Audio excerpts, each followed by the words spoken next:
బావా సో నీకోసం నేను అక్కడ వెతికి ఒక గిఫ్ట్ తెచ్చాను నీకోసం. అంటే నీకు బాగా ఇష్టమైన గిఫ్ట్ ఒకటి ఉంటుంది.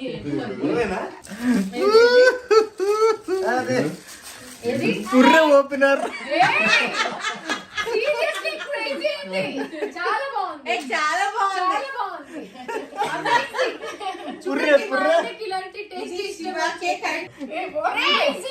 పుర్రె తెచ్చుకున్నాడు దుబాయ్ నుంచి.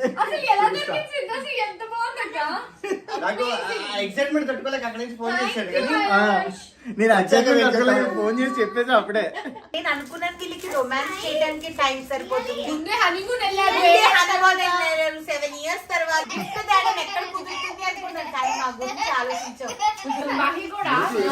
ఎక్కడికి వెళ్ళినా వీరికి అన్ని తీసుకొస్తుంది, మనకు తీసుకొస్తుంది. నాకు అర్థం కాదు. నాకు అది ఒక గుర్తు, మనకి ఏదో ఒకటి చిన్న